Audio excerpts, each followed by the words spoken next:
133 करोड़ इंसानों, जिंदगी से बेगानों, सिर्फ हुक्मरानों ने हक तुम्हारा छीना है।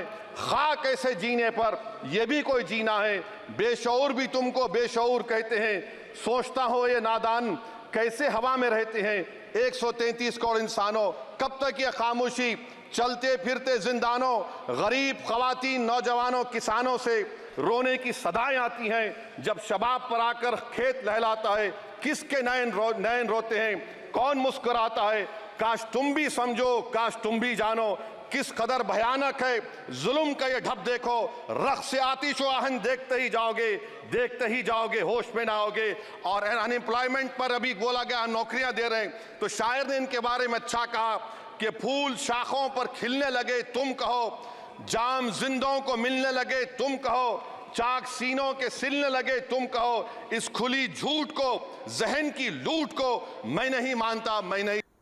बजट 2024 में चर्चा करते हुए, डिबेट में हिस्सा लेते हुए असदुद्दीन ओवैसी साहब ने भी अपना एक बयान दर्ज कराया है बजट में हिस्सा लेते हुए, और आप देखें कि क्या फर्क हो जाता है। इस स्पीच में फाइनेंस मिनिस्टर ने 4 बरादरियों का जिक्र किया। भारत की सबसे बड़ी अक़लियत मुसलमान है, 17 करोड़। मैं हुकूमत से जानना चाहता हूं कि क्या 17 करोड़ मुसलमानों में गरीब नहीं है, नौजवान नहीं है, किसान नहीं है, ख़वातीन नहीं है? वतन अजीज़ में सबसे गरीब मुसलमान है, सबसे ज़्यादा नाखवानगी मुस्लिम ख़वातीन में। AIDS और PLFS का डेटा ये बताता है कि मुसलमानों में सबसे कम असासे हैं और कंजम्पशन लेवल दूसरे मजहबी ग्रुपों के बनिस्बत सबसे कम है। तालीमी इदारों में मैडम 15 और 24 साल की उम्र में भर्ती एनरोलमेंट में मुसलमानों की सिर्फ 29%, शेड्यूल कास्ट की 44%, हिंदू OBC के 51% और हिंदू अपर कास्ट की 59% है। हायर एजुकेशन मुसलमानों का एनरोलमेंट सिर्फ 5% है। PLFS का 2018-19 का डेटा वेज एम्प्लॉयज बताता है कि मुसलमान 22% थे, 2022-23 में 15% हो चुका है। सेल्फ एम्प्लॉयमेंट में मुसलमान, हिंदू, सिख से ज़्यादा 58.4% है। रेगुलर वेज एम्प्लॉयमेंट में सबसे कम मुसलमान है 15%, और कैजुअल लेबर में सबसे ज़्यादा मुसलमान 26% है। तो मुसलमानों का शेयर रेगुलर एम्प्लॉयमेंट में लॉस हो रहा है एम्प्लॉयमेंट का। मुसलमान नौजवानों का ना रोज़गार मिलता है, ना तालीम के मौक़े, ना हुकूमत उनको कोई तरबियत सहूलत दी जाती है। मैं मोदी हुकूमत को एक मुसलमानों का एक अछूत बना दिया है, ना कोई सियासी नुमाइंदगी है, ना मुल्क की तरक्की में इनका कोई हिस्सा दिया जा रहा है। मैं मैडम माइनॉरिटी वेलफेयर मिनिस्ट्री में 2023-24 में 38% की बजट में कमी कर दी गई, 5,000 से 3,000 करोड़ कर दिया गया। इस साल के बजट में सिर्फ चंद 100 करोड़ का इजाफा किया गया, मगर 23-24 के बजट के लेवल पर पैसे मुख्तसर नहीं किए गए।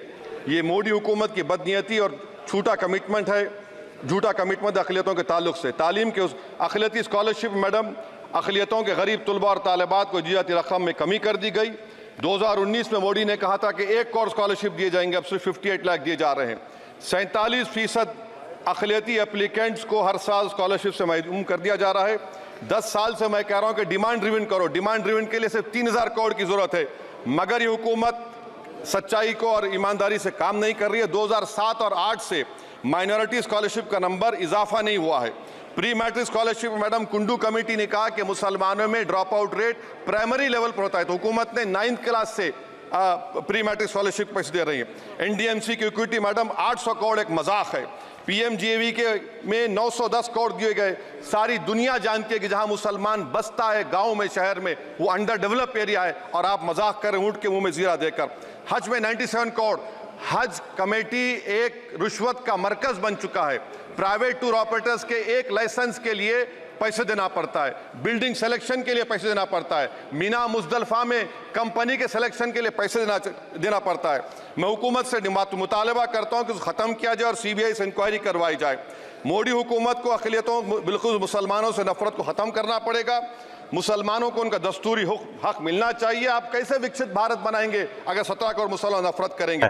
यहाँ असदुद्दीन ओवैसी साहब का सपोर्ट करना मकसद नहीं है, उनका अपोज करना मकसद नहीं है। हम जैसा कि लगातार ये बात कह रहे हैं कि हमारा जो मकसद है वो कम्युनिटी को अवेयर करना है कि आप किस तरीके से डेमोक्रेटिक हो सकते हैं। देश में 17 करोड़ मुसलमान हैं, ऑफिशियली देश में 14-15 ऐसे लोकसभा क्षेत्र हैं जहां से मुसलमान मुस्लिम वोटों से जीत करके आ सकते हैं। और अगर ये मुस्लिम एक बैनर तले आ जाएं, एक ब्लॉक के तौर पर आ जाएं, एक पार्टी के बैनर तले इकट्ठे हो जाएं, तो हम अपनी मांग को ज्यादा मजबूती के साथ रख सकते हैं बनिस्बत इस पे कि एक पार्टी का कोई एक सांसद आकर के बोले और कई और मुस्लिम सांसद किसी अलग अलग पार्टी में हो, क्योंकि हम कम से कम अपने वोटों को 15 सीटों पे तो कंसोलिडेट कर सकते हैं। ये कोशिश जरूर होनी चाहिए, क्योंकि डेमोक्रेसी में अगर आप संगठित नहीं है, आप यूनाइट नहीं है, तो डेफिनेटली आपकी आवाज भी कमजोर हो जाएगी। आपको अपनी आवाज अगर डेमोक्रेटिक सिस्टम में मजबूत करनी है तो आपके पास मेंबर ऑफ पार्लियामेंट होने चाहिए, आपके पास मेंबर ऑफ लेजिस्लेटिव असेंबली होने चाहिए, और जो संगठित हो सके, जो एक पैनल तले आ चुके हैं, जिनका एक ऑब्जेक्टिव हो, और फिर वो अगर अपनी मांग करते हैं तो डेफिनेटली सरकार भी उसका ध्यान देती है, क्योंकि सरकार को भी फ्लोर मैनेजमेंट करना होता है। और कई बार सरकारों के पास फ्लोर मैनेजमेंट के तौर पर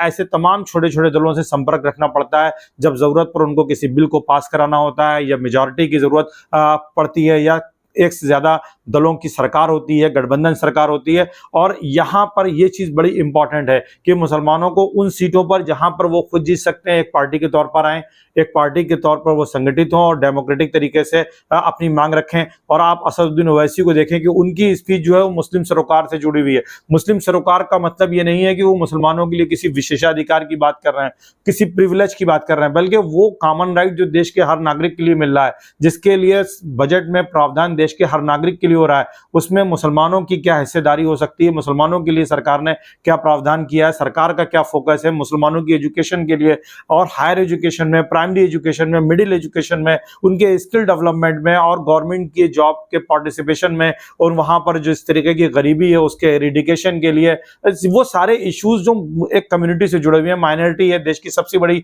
माइनॉरिटी है, 17 करोड़ मुसलमान देश में रहते हैं सरकार के डाटे के अकॉर्डिंग। और अगर भारत को दुनिया का विकसित देश बनना है, देश को आगे ले जाना है, तो भारत के 17 करोड़ मुसलमानों का विकास भी देश के लिए जरूरी है। अगर इस तरीके से हमारे लीडर, क्योंकि सो कॉल्ड जो सेकुलर पार्टीज हैं उनके सरोकार अलग हैं, उनका मकसद वोट हासिल करना हो सकता है, लेकिन मुस्लिम सरोकार पर मुखरता या वोकल होना उनका मकसद नहीं है, और वो कहीं ना कहीं पीछे रहते हैं। आप उनके साथ 100% वोटिंग करिए, 80% वोटिंग करिए, इसका कोई मतलब नहीं है। आप एक तरफा वोट करिए या अलग बट के वोट करिए, आपके वोटों की उनको फिक्र नहीं। वो तो जानते हैं कि आपको एक पार्टी को वोट नहीं करना है और एक तरफ आपको वोट करना है। हम समाजवादी पार्टी या ऐसी किसी भी सेकुलर पार्टी का विरोध नहीं करते हैं, ये मुसलमानों के पास एक ऑप्शन है, लेकिन इसके बावजूद हम इस चीज के भी लायक नहीं है कि हम सिर्फ वोट ही करते रहें, हम वोट बैंक बने रहें। 75 साल में हम 50 साल तक कांग्रेस के वोट बैंक बने रहे, फिर पिछले 25-30 सालों से हम छोटे छोटे जो रीजनल पार्टीज हैं, जो एक्चुअल में जातीय पार्टियां हैं लेकिन सेकुलरिज्म की बात करती हैं, लेकिन सेकुलरिज्म के नाम पर मुसलमानों के वोटों को लेकर के मुसलमानों के लिए कुछ नहीं करती हैं। इस चीज को जब तक हम नहीं उठाएंगे, समाज नहीं उठाएगा, समाज इस पर खुल करके बात नहीं करेगा, तो डेफिनेटली आपका एक्सप्लॉइटेशन तो हो ही रहा है। क्योंकि जब आप समाजवादी पार्टी को वोट करते हैं या जब राष्ट्रीय जनता दल को वोट करते हैं, तो उसका इंपैक्ट क्या होता है कि जो राइट विंग पार्टीज हैं, जो राइट विंग आइडियोलॉजी वाले हैं, वो आपको टारगेट करते हैं और वो टारगेट करके हिंदू वोटों का पोलराइजेशन करते हैं, जबकि ये सेकुलर पार्टीज आपके फेवर में नहीं खड़े होते हैं। इस चीज को समझना है। जब तक आप इस चीज को नहीं समझेंगे, ये पोलराइजेशन की पॉलिटिक्स चलती रहेगी, और जब आप अपने वोटों का इस्तेमाल अपने डेमोक्रेटिक राइट के लिए करने लगेंगे, फिर वो आपके डेमोक्रेटिक राइट किस पार्टी से मिल रहे हैं उसका कोई मायने नहीं रह जाता। अगर आप आज की सिचुएशन में देखें, अगर मुसलमान एक पैनल तले होता, उसकी एक पार्टी होती, और वहां से खड़े होकर के अगर वो 10-15 सांसद जीत करके आए होते, तो डेफिनेटली आज की सिचुएशन में आप ज्यादा अपने इंटरेस्ट को मैक्सिमाइज कर सकते थे, और सरकार भी मुसलमानों के लिए अच्छी पॉलिसीज लेकर के आ सकती थी। इसलिए हमें इस चीज को समझना है, क्योंकि अगर आप ये मान के चल रहे हैं कि इस तरीके की पार्टियां कोई आपके इश्यूज को उठाएंगी, और देखिए उन्होंने नहीं उठाया, मदरसे का इशू जो है नहीं उठाया गया। कैसा लगा हमारा एनालिसिस, कमेंट और शेयर जरूर करें। Thank you so much.